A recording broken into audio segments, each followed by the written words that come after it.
నమస్తే అండి. నా పేరు కంచి మాధవి. మేము పెందుర్తి జిల్లా మాది. నేను 10 సంవత్సరాల నుంచి చీటీ వ్యాపారం చేసుకుంటున్నాను. నేను 12వ నెల నుంచి చీటీలు కొంచెం ఇబ్బంది అవుతుందని చెప్పి ఆఫ్ చేసేసుకున్నాను. ఆఫ్ చేసుకొని ఎవరు ఎంత కట్టారో నేను జనాలకి ఇచ్చేసుకుంటానని చెప్పి నా ఇల్లు సేల్కి పెట్టాను. పెట్టిన సమక్షంలో నా దగ్గర 19 మంది వేయించడం జరిగింది.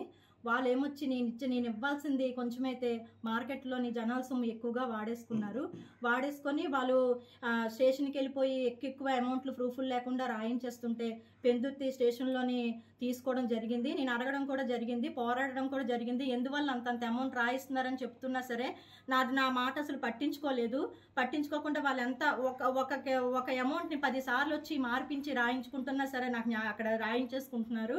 నేను ఈ బాధ భరించలేక నేను లాయర్ గారిని కలవడం జరిగింది న్యాయం కోసం. కలిసిన తర్వాత ఆయన నేను ఈ 19 మంది ఇళ్ల మీదకి వచ్చి దాడి చేసి చుట్టుపక్కల కూడా చూస్తున్నారు. చాలా దాడి చేయడం వల్ల భయపడి నేను లాయర్ని కలిసిన తర్వాత నాకు ఐపీ నోటీస్ చేశారు. ఐపీ నోటీస్ చేసి టైం పెట్టుకొని నీకు ఎంత వీలు పడుతుందో అంత జనాలకి ఇచ్చుకోమని చెప్పిన తర్వాత నాకు ఐపీ నోటీస్ వచ్చి 2 నెలలు అవుతుంది. స్టేషన్లో కూడా ఇవ్వడం జరిగింది 19 నెంబర్స్ మీద కూడాను.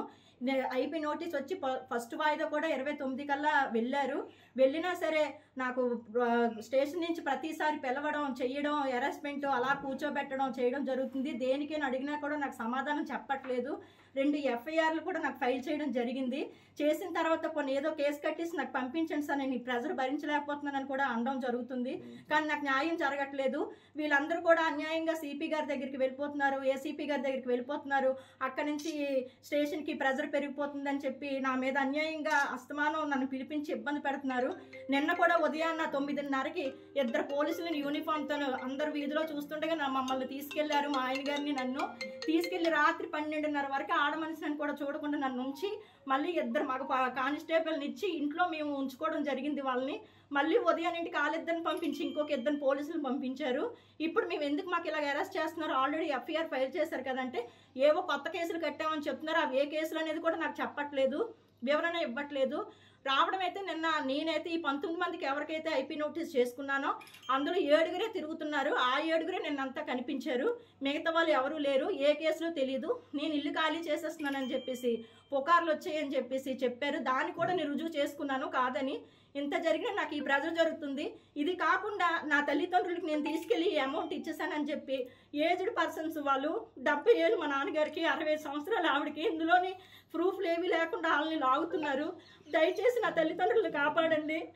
చాలా ప్రెజర్ పెరిగిపోతుంది మా పేరెంట్స్ మీద. వెపన్స్ ఉన్నాయి, అవి ఉన్నాయి అని చెప్పి రాత్రి 10:30 కల్లా 2 జీపులు ఇచ్చి పంపించి సెట్ చేయించి చాలా ఫ్యామిలీతో ఉన్నాం.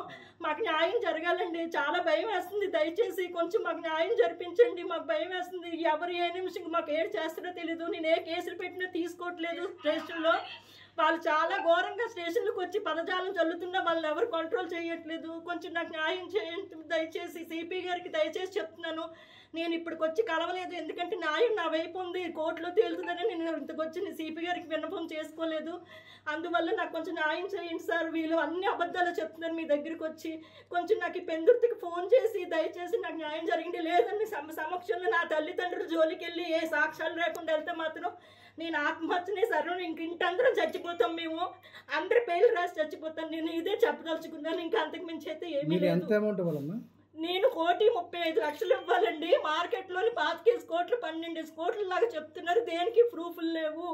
ఒక్కదానికి కూడా ఇప్పుడు నేను రాయించిన అమౌంట్ కూడా ప్రూఫ్లు లేవు. అయినా నేను నిజాయితీగా చెప్పుకుంటున్నాను. నాకు టైం ఇవ్వండి, ఇస్తానంటే మార్కెట్లో మొత్తం బ్యాడ్ చేసేసారు. బ్యాంకులు తీసుకెళ్ళి మా ఫోటోలు, మీ బంగారాలు వేసుకున్న ఫ్యామిలీ ఫోటోలు ఇవన్నీ చూపించి చాలా ఇబ్బంది పెడుతున్నారు.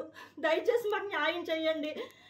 కొరిటేలు శ్రీరామ్మూర్తి అతను చీట్లు ఎత్తాడు, స్టీల్ ప్లాంట్ ఎంప్లాయీ. వాళ్ళు మన ఇంటి మీదకి వచ్చి దాడి చేయడం జరిగింది.